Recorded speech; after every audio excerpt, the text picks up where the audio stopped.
Why is it that most of the people who are against abortion are people you wouldn't want to fuck in the first place, huh?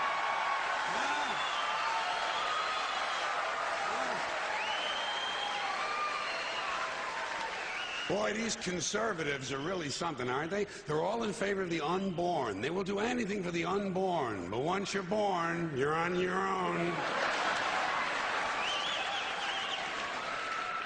Pro-life conservatives are obsessed with the fetus from conception to 9 months. After that, they don't want to know about you. They don't want to hear from you. No, nothing. No neonatal care, no daycare, no Head Start, no school lunch, no food stamps, no welfare, no nothing. If you're pre-born, you're fine. If you're preschool, you're fucked. You're fucked.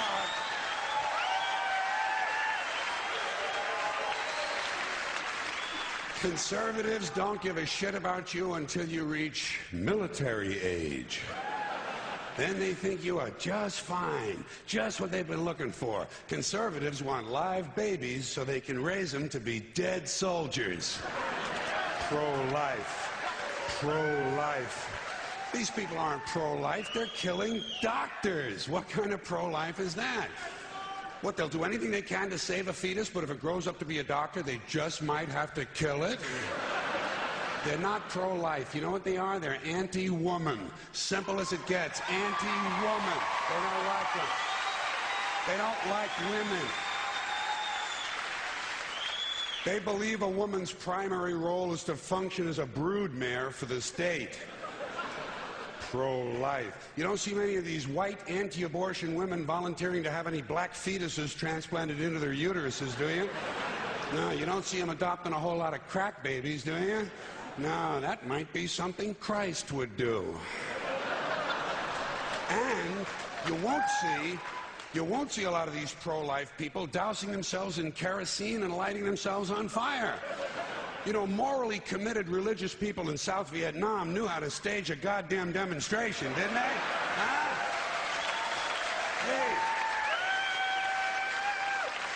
Hey. They knew how to put on a fucking protest.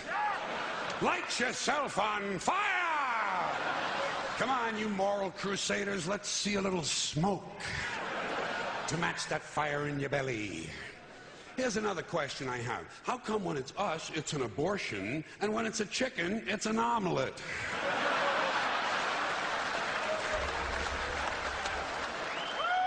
Wait.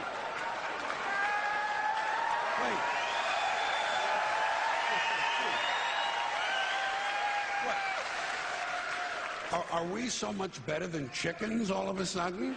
When did this happen, that we passed chickens in goodness? Name 6 ways we're better than chickens. See, nobody can do it. You know why? Because chickens are decent people. You don't see chickens hanging around in drug gangs, do you? You don't see a chicken strapping some guy to a chair and hooking up his nuts to a car battery, do you? When's the last chicken you heard about came home from work and beat the shit out of his hand, huh? Doesn't happen. Because chickens are decent people. But let's get back to this abortion shit. Now, is a fetus a human being? This seems to be the central question. Well, if a fetus is a human being, how come the census doesn't count them? If a fetus is a human being, how come when there's a miscarriage, they don't have a funeral?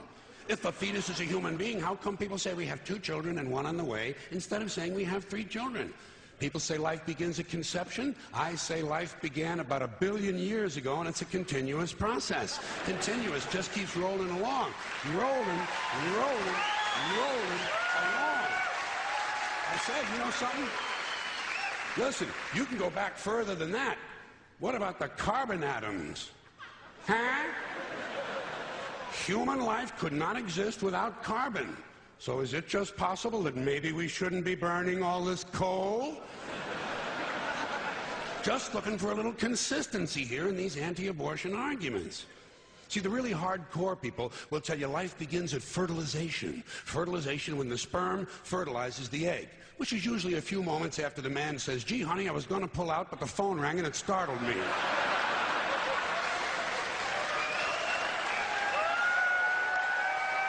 Fertilization. But even after the egg is fertilized, it's still 6 or 7 days before it reaches the uterus and pregnancy begins. And not every egg makes it that far. 80% of a woman's fertilized eggs are rinsed and flushed out of her body once a month during those delightful few days she has. They wind up on sanitary napkins, and yet they are fertilized eggs. So basically what these anti-abortion people are telling us is that any woman who's had more than one period is a serial killer. Consistency. Consistency. Hey, if they really want to get serious, what about all the sperm that are wasted when the state executes a condemned man and one of these pro-life guys who's watching comes in his pants, huh? Here's a guy standing over there with his jockey shorts full of little Vinnies and Debbies, and nobody's saying a word to the guy. Not every ejaculation deserves a name. Now, speaking of consistency, Catholics, which I was until I reached the age of reason,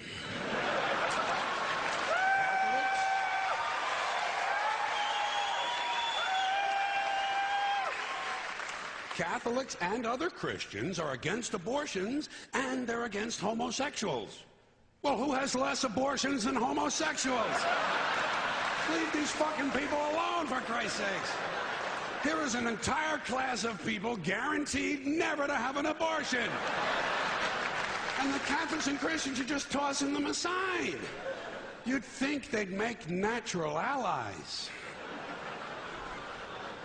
Go look for consistency in religion. And speaking of my friends, the Catholics, when John Cardinal O'Connor of New York and some of these other cardinals and bishops have experienced their first pregnancies and their first labor pains, and they've raised a couple of children on the minimum wage, then I'll be glad to hear what they have to say about abortion. I'm sure it'll be interesting. Enlightening, too.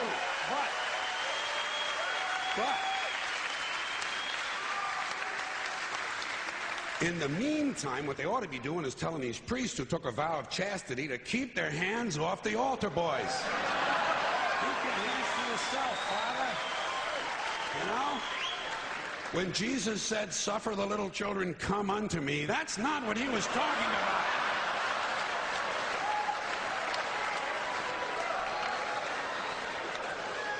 So you know what I tell these anti-abortion people? I say, hey, if you think a fetus is more important than a woman, try getting a fetus to wash the shit stains out of your underwear. For no pay and no pension. I tell them, think of an abortion as term limits. That's all it is. Biological term